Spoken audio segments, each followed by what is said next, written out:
Saya akan menjelaskan tentang latar belakang kekerasan terhadap anak. Anak adalah generasi penerus bangsa dan merupakan investasi bagi keluarga. Anak, bagaimanapun kondisinya, tetap memerlukan perhatian yang sama.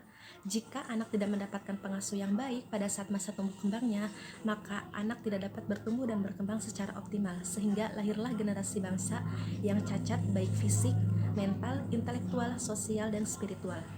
Pusat Data dan Informasi Komnas Anak menerima 2.898 kasus kekerasan terhadap anak, yang dimana 60% merupakan kasus seksual dan 40% lainnya adalah kekerasan fisik, penganiayaan, adopsi ilegal, tawuran, dan narkoba.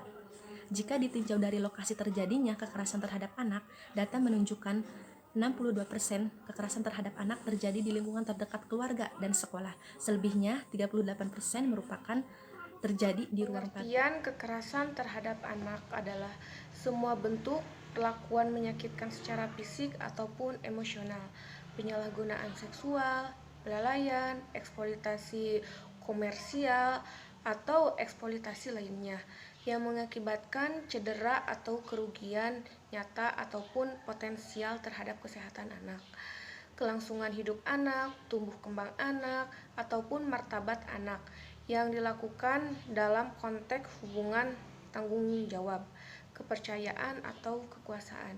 Bentuk kekerasan terhadap anak. Menurut Moro dalam Nataliani 2004, kekerasan atau perlakuan salah terhadap anak pada umumnya dapat diklasifikasikan menjadi 4 kategori, antara lain kekerasan fisik, seksual, emosional, dan secara verbal. Kekerasan secara fisik atau physical abuse. Physical abuse terjadi ketika orang tua atau pengasuh dan pelindung anak memukul anak. Pukulan akan diingat anak itu jika kekerasan secara fisik itu berlangsung dalam periode tertentu. Kekerasan yang dilakukan seseorang berupa melukai bagian tubuh anak. Efek penyiksaan fisik yang berulang-ulang dalam jangka waktu yang lama akan menimbulkan cedera serius terhadap anak. Yang kedua, kekerasan emosional atau emotional abuse. Penyiksaan emosi adalah semua tindakan merendahkan atau meremehkan orang lain. Efek penyiksaan emosional ini sukar diidentifikasi atau didiagnosa karena tidak meninggalkan bekas yang nyata seperti penyiksaan fisik. Dengan begitu, usaha untuk menghentikannya juga tidak mudah. Yang ketiga itu kekerasan secara verbal atau verbal abuse. Biasanya berupa perilaku verbal di mana pelaku melakukan pola komunikasi yang berisi penghinaan ataupun kata-kata yang melecehkan anak. Pelaku biasanya melakukan tindakan mental abuse, menyalahkan, melabeli, atau juga mengkambing hitamkan si anak tersebut. Yang keempat itu kekerasan seksual atau sexual abuse. Sexual abuse adalah setiap perbuatan yang berupa pemaksaan hubungan seksual. Pemaksaan hubungan seksual dengan orang lain untuk tujuan komersial dan atau tujuan tertentu.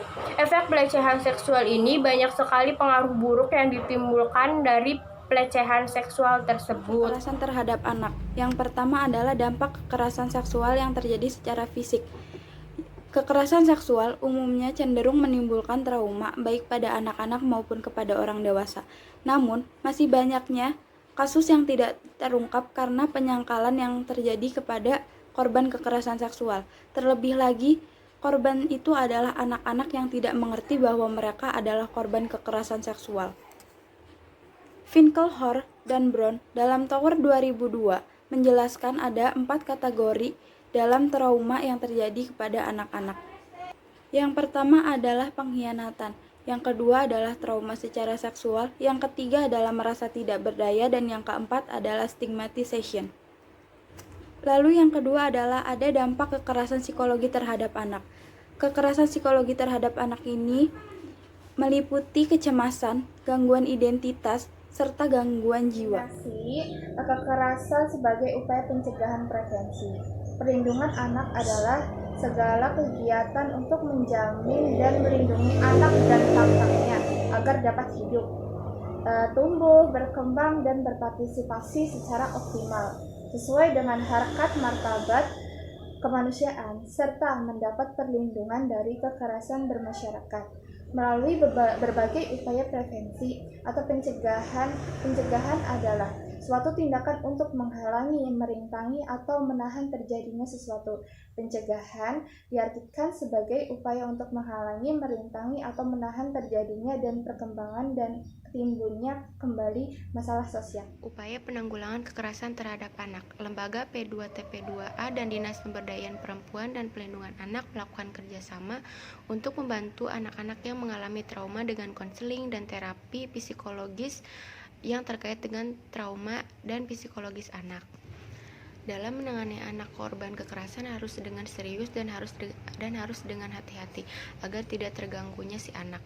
Penanganan yang dilakukan pelayanan 24 jam bagi anak korban kekerasan jika butuh bantuan. Pendampingan secara terus-menerus akan tetapi tidak boleh sampai mengganggu kegiatan belajar dan bermain anak. Bantuan terapi dan psikologis bagi mental si anak agar tidak terganggunya mental dan psikologis anak. Melakukan visum dan menyediakan korban pengacara sebagai bantuan hukum bagi anak korban kekerasan. Silaturahmi akan membahas tentang undang-undang yang mengatur perlindungan anak. Sebagai negara hukum, Indonesia memiliki beberapa peraturan perundang-undangan yang mengatur perlindungan anak yang terdiri dari yang pertama, Undang-Undang Nomor 23 Tahun 2002 tentang Perlindungan Anak.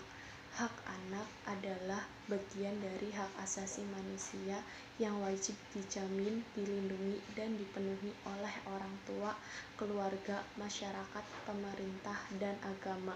Hak-hak anak yang tercantum dalam Undang-Undang Nomor 23 Tahun 2002 diantaranya adalah Pasal 4, setiap anak berhak untuk dapat hidup, tumbuh, berkembang, dan berpartisipasi secara wajar sesuai dengan harkat dan martabat kemanusiaan serta mendapat perlindungan kekerasan dan diskriminasi. Pasal 5, setiap anak berhak atas suatu nama sebagai identitas diri dan status kewarganegaraan. Yang kedua, Undang-Undang Nomor 11 Tahun 2012 tentang Sistem Peradilan Pidana Anak. Yang ketiga, Peraturan Presiden Nomor 18 Tahun 2014 tentang perlindungan anak dan pemberdayaan anak dan perempuan dalam konflik sosial.